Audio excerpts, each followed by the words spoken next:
tudo que existe, tudo que vai existir, tudo que a raça humana construir, primeiro vai ser construído e arquitetado na cabeça de alguém.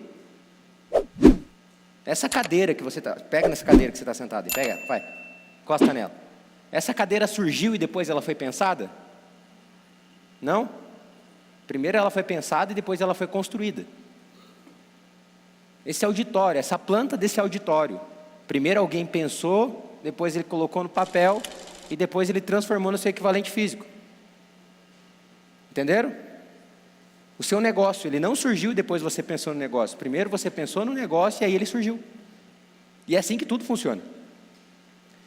Aonde estão os maiores problemas dos empreendedores? Aqui, no reino mental. Por quê? E preste atenção quanto que isso é importante para você. Por quê? A maioria de vocês são técnicos ocupando a cadeira de empreendedor. É um técnico ocupando a cadeira de um empreendedor. Então é alguém que passou por uma formação técnica, pode ser um doutor, um mestre, não importa, é técnico. Quanto mais especialização você tem, mais técnico você é sobre determinado assunto.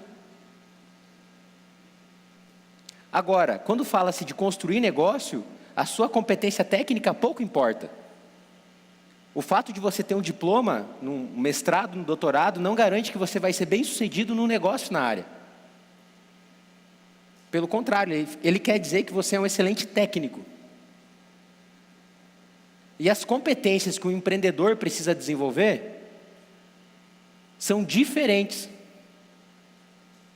Fala para a pessoa do seu lado assim: eu preciso desenvolver novas habilidades. Eu não estou falando que quando eu trago esse discurso, que parece um discurso antissistema, e é um discurso antissistema, sistema tradicional de aprendizado, eu não estou falando que você tem que parar de estudar, não é isso, eu não defendo isso, eu estudo todo dia, eu falei isso para você, todo dia eu tenho uma rotina de estudo. Hoje eu treinei e hoje eu já estudei. Eu já fiz isso hoje, 121 dias treinando todo dia sem falhar nenhum. Isso aqui tem a ver com a minha mentalidade. É sobre o treino? Tem o nutricionista e o educador físico agora devem estar louco, treinando todo dia. Velho, não é sobre o meu shape. É sobre aquele dia que está chovendo, é sobre aquele dia que eu estou numa viagem, é sobre aquele dia que está menos 4 graus e eu estou curtindo outro país. É sobre aquele dia que eu fico doente. E a narrativa e a construção da minha mentalidade dizendo assim, ó, se eu me comprometo em fazer alguma coisa, eu vou até o final. Se você tivesse essa mesma musculatura mental, você ia começar as ações de Marte, e mesmo que elas não funcionassem da maneira que você espera, você ia continuar persistindo. Mas porque você não tem essa musculatura mental de ser persistente, no primeiro empecilho que acontece, ou seja, você contrata uma agência, não sai o resultado que você espera, você está pronto para abandonar tudo, falar, não é para mim. E eu fico imaginando, alguém conhece criança? Criança pequena? Eu tenho um sobrinho de 4 meses, eu amo ele, é o Arthur. Ele é acelerado, demais. Eu passei o Natal lá com a minha família, antes da gente viajar para a Europa. E aí, ele tio para todo lado, né? Aí um dia eu saí para correr, e ele, tio, eu vou com você. Eu falei, você não pode com o tio. Ele, por que, tio? Não, porque o tio vai correr muito, você não vai conseguir. Não, eu consigo, tio, 4 anos. Eu falei, vamos fazer o seguinte, então o tio vai, você vai lá se trocar, colocar tua roupa, e depois eu volto e a gente vai correr.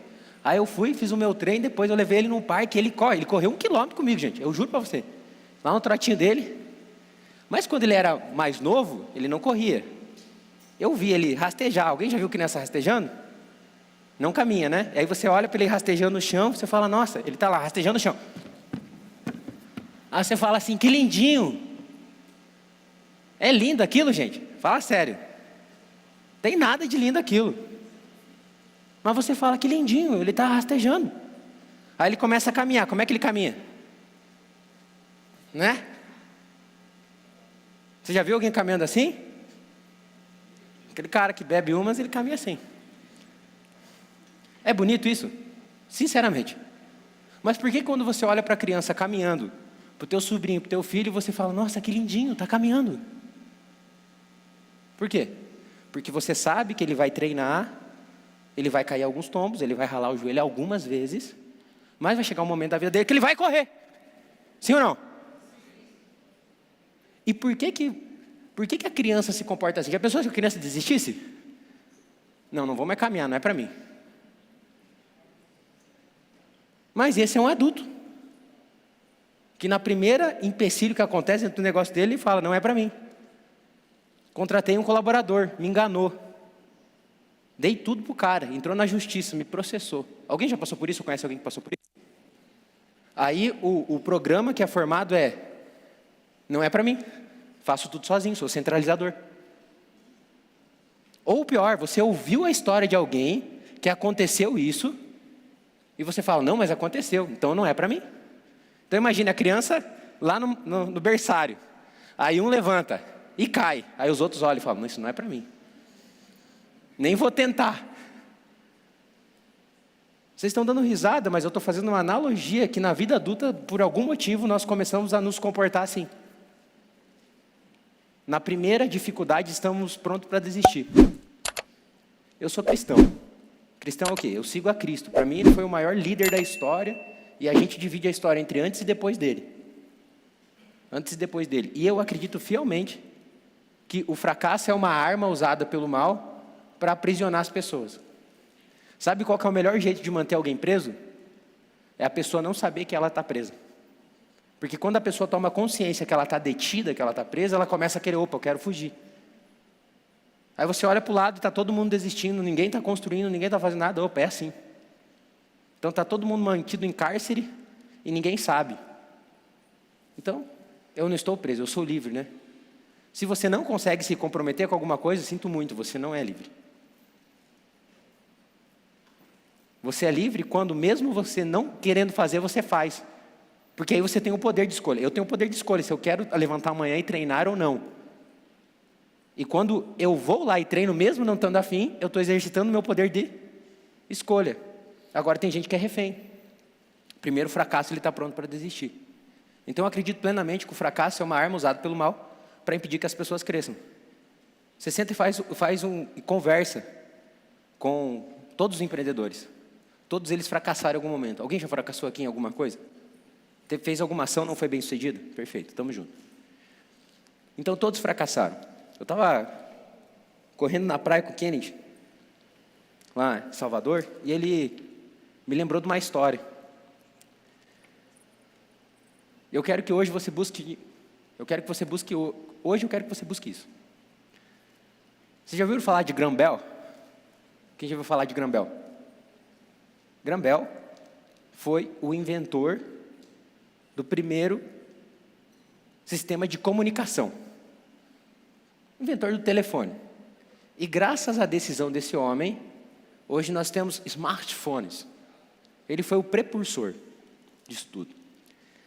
Mas nessa mesma época que esse cientista estava chegando muito próximo da descoberta de como transmitir ondas através de rádio, tinham outros 2 cientistas também nessa competição.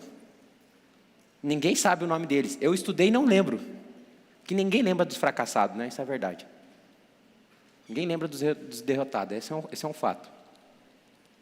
Você sabe o que diferenciou o Graham Bell desses outros 2 cientistas? 1/4 de volta.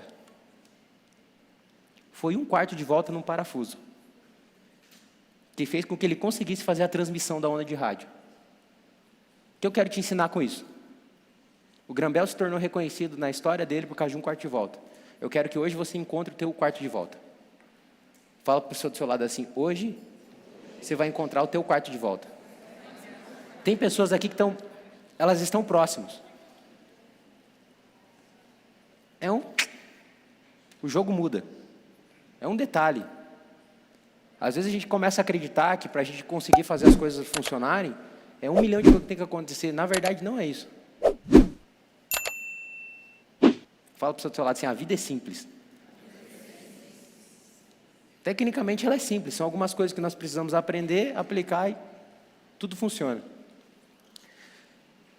Então, você não aplica as coisas que você já sabe, porque, de alguma maneira, tem alguma coisa aqui na tua cabeça que impede você de fazer isso. Aí tem várias coisas. Lá no Exército, quando eu fazia parte do Pelops, que dentro das unidades, tem um pelotão de operações especiais. Fiquei 2 anos no pelotão de operações especiais. Eu me formei e fui para esse pelotão. Me formei sargento e fui para esse pelotão. E como na região onde que eu estava servindo na época, era um batalhão era uma unidade de fronteira, a gente chama de regimento. Eu vou usar o termo batalhão porque não vai ficar estranho, eu vou falar regimento para você. Que quando é regimento, são regimentos de cavalaria. Cavalaria mecanizada. E não é de cavalo, é de blindado, tá? Não tem mais cavalo. Só em alguns lugares específicos. E a gente recebia muitas pessoas da região sul ali, que tem uma cultura italiana, alemã, para servir na unidade. E olha que engraçado, tem algumas cidades lá no extremo oeste de Santa Catarina, que faz divisa com a Argentina, que no interior as famílias ainda se comunicam na língua nativa dos seus países. Aí o 06, que é o Milton, ele aprendeu a falar alemão desde criança. E lá na casa dele, os pais falavam alemão com ele. Então ele era todo chocotão, assim. Mas ele era extremamente bruto. Sabe aquele cara grosseiro? Grosseiro mesmo. Então o 06 era sempre o nosso soldado explorador. Quando a gente tinha que fazer uma incursão na mata, eu lembro que a gente foi patrulhar num REC Front, a gente patrulhou toda a fronteira da Argentina com o Brasil a pé. Subdividido em alguns pelotões, a gente fez todo o patrulhamento a pé, mapeando ali onde que eram as rotas de contrabando. E quando tinha que abrir a trilha, quem que nós mandávamos na frente? O Milton, que era o mais grosseiro de todo mundo. Então o Milton ia com o seu facão, e ó. E depois as pessoas que iam atrás dele, tinham a vida um pouco mais fácil, sim ou não? O que o Milton estava fazendo lá? Ele estava formando uma trilha. A mesma coisa acontece na nossa cabeça. Quando você aprende alguma coisa nova, você forma algo chamado sinapse neural. Perfeito? Então, tudo que você viu, ouviu e sentiu ao longo da tua vida foram formando sinapses neurais. Passa o slide aí para mim. Estou falando de sinapses neurais. Eu deixei o passador lá por coincidência. É raro, mas acontece sempre. Então, quando você está formando uma sinapse neural, você está aprendendo um caminho. Porque talvez hoje eu escutei lá o Rangel pedir, ninguém descansou. Não. Talvez ontem você aprendeu um monte de coisa nova. E formou um monte de sinapse. Nossa, eu tenho que fazer marketing. Agora eu entendi a importância. Eu achei que eu só tinha que ter um bom produto, um bom serviço. Agora eu aprendi que eu tenho que fazer marketing. Agora eu aprendi que eu tenho que enfraquecer o caminho do não, fortalecer o caminho do sim. E quando você forma essas sinapses neurais, você tem uma descarga elétrica na tua mente acontecendo. Está vendo lá? Aquela foto é uma ilustração, mas acontece aquilo dentro do teu neurônio. E eu falo assim, ó, fritou neurônio. Fala assim, hoje é dia de fritar neurônio. Realmente nós estamos fritando, descarga elétrica, não, é literal isso. Descarga elétrica lá. Cleito, por que você está me ensinando isso?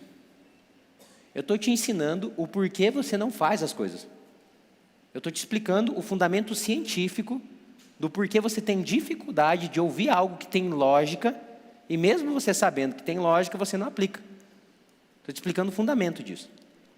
Então, quando é formada essa primeira trilha, não é perfeita essa estrada. Pensa, você vai uma única vez numa mata fechada, você abre um trilho, dá para ver que é um trilho, mas ele não, mesmo assim não é simples de passar. Agora, quando passa a primeira, a segunda, a terceira, a quarta, a quinta, sexta, a sétima, quando vê, não tem nem mais grama lá, é limpo, é um carreiro. Alguém já viu um carreiro no estrada interior? Uma trilha? Chama de carreiro lá do sul, né? Chega um momento que passa uma carroça, passa um carro, passa um pavimento, é asfaltado e vira uma BR.